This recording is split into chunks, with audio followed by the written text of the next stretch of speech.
Hello students. जैव अणु की सीरीज में हम पढ़ रहे हैं फ्रक्टोज। देखिए फ्रक्टोज जो कि बहुत ही ज्यादा महत्वपूर्ण टॉपिक है और लगातार बोर्ड में यहां से क्वेश्चन पूछे जाते हैं। फ्रक्टोज की आपको संरचना समझनी है और ये कैसे रिएक्शन करता है ये आपको समझना है। कार्बोहाइड्रेट जो आप टॉपिक पढ़ते हैं उसमें ग्लूकोज और फ्रक्टोज को पढ़ना पड़ता है। ग्लूकोज और फ्रक्टोज जो कि एक हेक्सोज शर्करा होती है। तो फ्रक्टोज फ्रक्टोज इसे या इसका लेव्युलोस या फल शर्करा के नाम से भी जाना जाता है। फल शर्करा। अब आप समझिए फ्रक्टोज जिसका अनुसूत्र आप जानते हैं, अनुसूत्र होता है C6H12O6। ये फ्रक्टोज होती है और एक हेक्सोज शर्करा के रूप में जानी जाती है।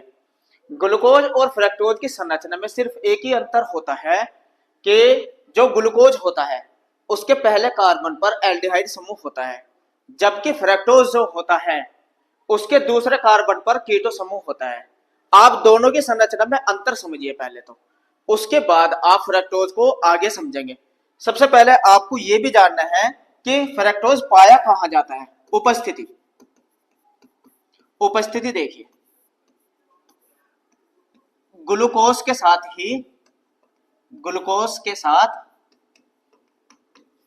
ये मीठे फलों में उपस्थित होता है। मीठे फलों में उपस्थित, ग्लूकोज के साथ ही मीठे फलों में उपस्थित होता है, इसलिए इसे फल शर्करा भी कहा जाता है। ज्यादातर ये मीठे फलों में उपस्थित होता है। दूसरी बात, अगर हम फ्रक्टोज की संरचना की बात करें, सभी स्टूडेंट्स ये ध्यान रखें कि फ्रक्टोज जो होता है उसका अनुसूत्र अगर हम लिखेंगे, ग्लूकोज और फ्रक्टोज दोनों का अनुसूत्र सेम होता है, अंतर संरचना में होता है। देखिए संरचना में अगर आप ग्लूकोज की संरचना लिखते हैं, देखिए यहां मैं लिखता हूं ग्लूकोज, अंतर देखिए दोनों में। ग्लूकोज का अगर फार्मूला लिखते हैं तो आप देखते हैं CHO और CHOH, CHOH, CHOH, CHOH और CH2OH, ये होता है ग्लूकोज। तो ग्लूकोज के जो पहला कार्बन होता है ये एल्डिहाइड समूह होता है, जबकि अगर फ्रक्टोज की अगर आप संरचना लिखते हैं,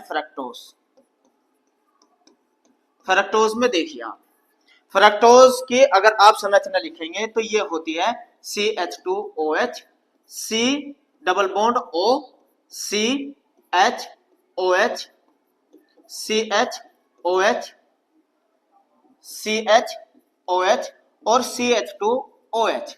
दोनों में अगर आप कंपेयर करेंगे, देखिए यहां दूसरे कार्बन जो होता है फ्रक्टोज में वो कीटो ग्रुप होता है, जबकि ग्लूकोज को अगर आप देखते हैं तो इसके पहले कार्बन पर एल्डिहाइड समूह होता है, लेकिन दोनों का अनुसूत्र सेम ही होता है क्योंकि दोनों ही की दोनों क्या होती है, हेक्सोज शर्करा होती है और मोनोसैकेराइड की कैटेगरी में आती है।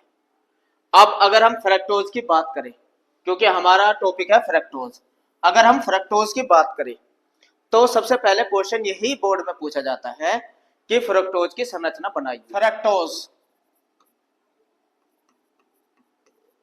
अगर आप फ्रक्टोज की संरचना बना के देखते हैं, जैसे अभी आपने सीखी थी CH2OH, C double bond O, CHOH, CHOH, CHOH, CH2OH। ये जो फ्रक्टोज की संरचना होती है ये एक एक रेखिक रूप में होती है, यानी कि इसकी संरचना ऐसे सीधे अगर आप बनाते हैं तो क्योंकि फ्रक्टोज डी घूर्णनता प्रदर्शित करता है, इसलिए हम इस संरचना को कह सकते हैं डी फ्रक्टोज। इसकी होती है ये रेखीय संरचना।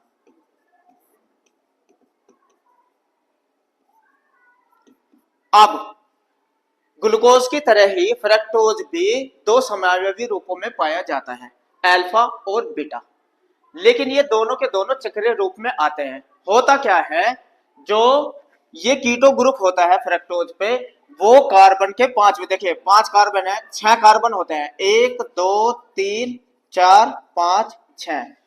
होता क्या है, जो कीटो ग्रुप होता है इसके ऑक्सीजन और पांचवें ग्रुप पे जो OH होता है, अल्कोहल ग्रुप होता है, दोनों आपस में क्रिया करके हेमी एसिटल बनाते हैं, जिसकी वजह से ये अपने चक्रीय रूप में दो समावयवी प्रदर्शित करता है, एक अल्फा के रूप में और एक बीटा के रूप में।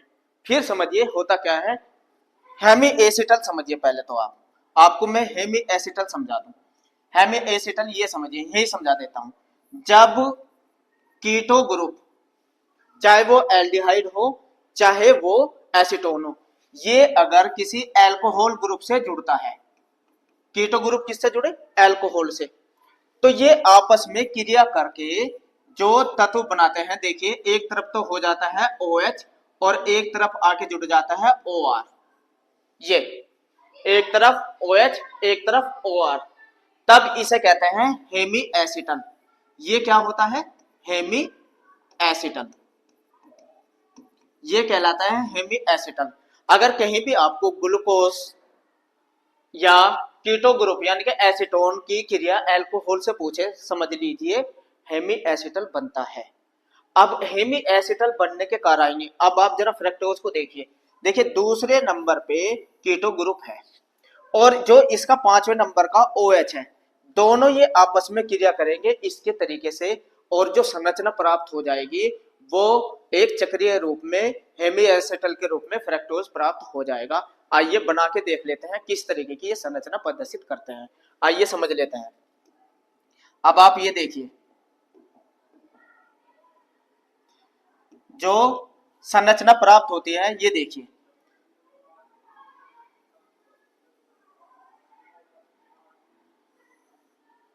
ये आता है CH2OH, पहला कार्बन, दूसरा ये रहा, तीसरा, नंबर 4, नंबर 5 और नंबर 6 CH2OH, ऐसे लिखिए CH2OH। और जो दूसरे नंबर का जो कार्बन होता है उसमें क्या होता है, वो दूसरे नंबर का कार्बन यहाँ OH आ जाता है।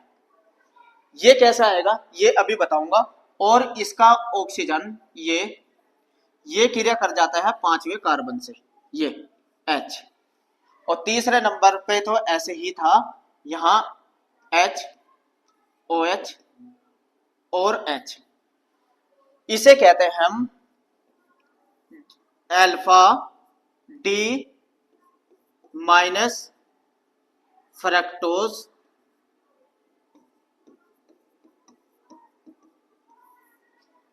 यानी कि चक्रीय संरचना।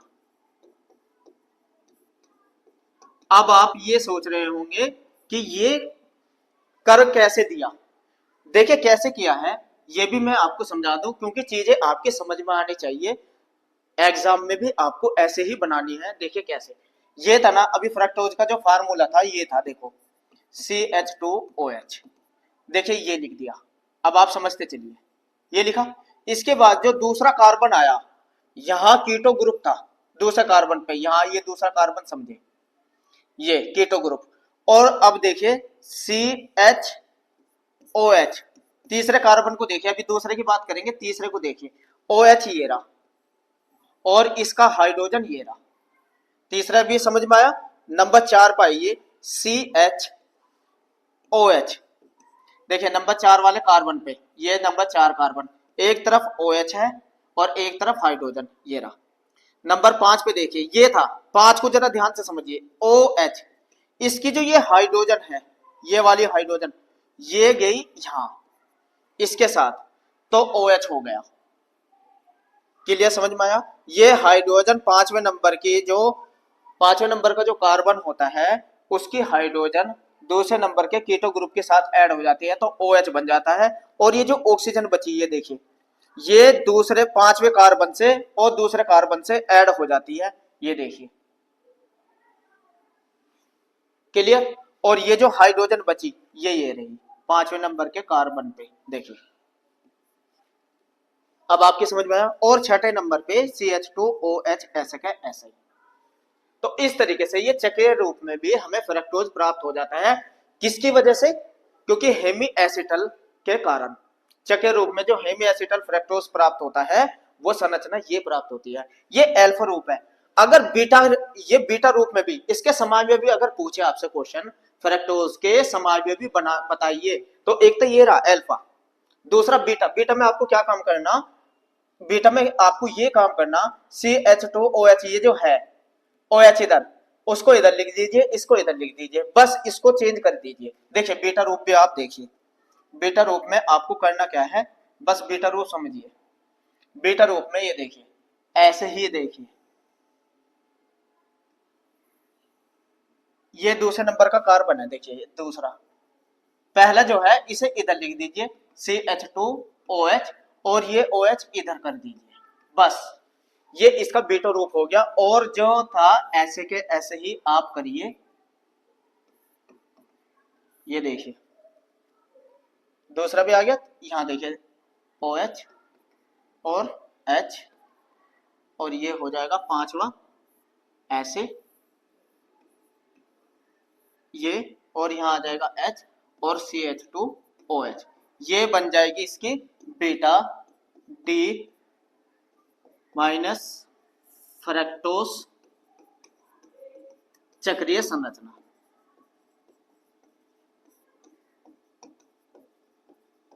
तो ये आपके समझ में आई होगी कि किस तरीके से ये अपने दो समावयवी दिखाता है फ्रक्टोज, इसके दूसरे कार्बन के कीटो ग्रुप से और पांचवें कार्बन के अल्कोहल ग्रुप से। आपको ये संरचना समझ में आई होगी। अगर आपसे फ्रक्टोज के दो समावयवी पूछता है तो फिर आपको इस तरीके से संरचना बना देनी है। यही संरचना आपने ग्लूकोज में दिखाई थी। अब बात करेंगे इसके रिंग रूप की। अगर फ्रक्टोज की रिंग रूप की संरचना पूछी जाए आपसे, फ्यूरेनोस संरचना, कार्बन की फ्रक्टोज की फ्यूरेनोस संरचना, अगर आपसे नाम से ही पूछे जाते हैं, ये भी समझा देता हूं वे दो संरचना कैसे प्राप्त होती है, अल्फा और बीटा के रूप में ही। ये अगर नोट कर लिया है तो इसे रफ कर देता हूं, आगे समझा देता हूं कि फ्रक्टोज की फ्यूरेनोस संरचना कैसे होती है। आइए समझा देते हैं। अगर आपसे पूछे जाए फ्रक्टोज की फ्यूरेनोस संरचना, सबसे पहले तो आपको फ्यूरेनोस ही समझना होगा कि फ्यूरेनोस होता क्या है। अब इसको समझिए। फ्यूरेनोस, जब कार्बन की 5 श्रृंखलाओं के बीच में, कार्बन के जो 5 श्रृंखला होती है उनके बीच में ऑक्सीजन का परमाणु आ जाए, इसे कहते हैं फ्यूरेन। इसे कहते हैं फ्यूरेन। अगर 6 कार्बन के श्रृंखलाओं के बीच में ऑक्सीजन का परमाणु आ जाता है तो इसे कहते हैं एरिनोस। इसलिए जब ग्लूकोज की संरचना बनाई थी तो वहां ग्लूकोज एरिनोस बना था। लेकिन फ्रक्टोज की संरचना में 5 कार्बन आएंगे चक्रीय रूप में, तो फिर उसे कहेंगे फ्रक्टोज फ्यूरेनोस। वो क्या रहेगी? फ्रक्टोज फ्यूरेनोस संरचना। अब देखिए कार्बन के जो 5 कार्बन आएंगे, इसमें 5 कार्बन आएंगे, 4 कार्बन तो जुड़े रहेंगे इसकी रिंग में और 1 कार्बन ऑक्सीजन से जुड़ता है, ये समझना। अब ये संरचना कैसे बनेगी जो बहुत ज्यादा इंपॉर्टेंट है, इसको देखिए। आपको सिर्फ क्या काम करना है, ये ऑक्सीजन लो इस तरीके से और ऐसे ऐसे, ये देखिए ऐसे बनाइए। और इधर की साइड अगर अल्फा बना रहे हैं तो CH2OH, पहला कार्बन ये रहा, दूसरा कार्बन ये रहा, ठीक है ना। और इधर आ जाएगा CH2OH और यहां आ जाएगा H।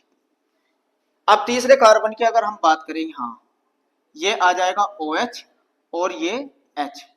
फिर ऐसे ही नंबर 4, ये तीसरा नंबर हो गया, ये नंबर 4। चौथे कार्बन को देखिए OH H, ये 5वें नंबर का कार्बन हो गया, इसको ऐसे दिखाइए। 5वें नंबर के कार्बन को ऐसे दिखाइए, ये आ जाएगा CH2OH। ये नंबर 6 आ गया। और पांचवे को देखिए, यहां आ जाएगा पांचवें नंबर पे OH और H। ये बनी इसकी फ्रक्टोज फ्यूरेनोज संरचना। और ये एल्फा रूप है। इसका कौन सा रूप है? ये एल्फा रूप, एल्फा फ्रक्टोज फ्यूरेनोज संरचना। अगर बीटा बनानी हो आपको, अगर बीटा संरचना बनानी हो, आप बीटा समझिए।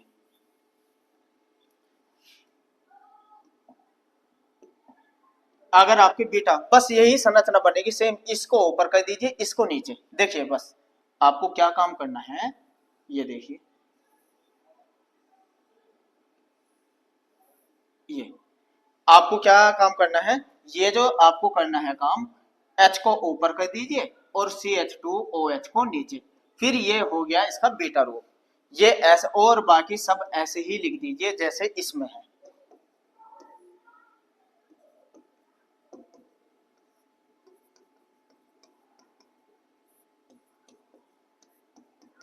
तो ये बनी इसका बीटा रूप, बीटा रूप।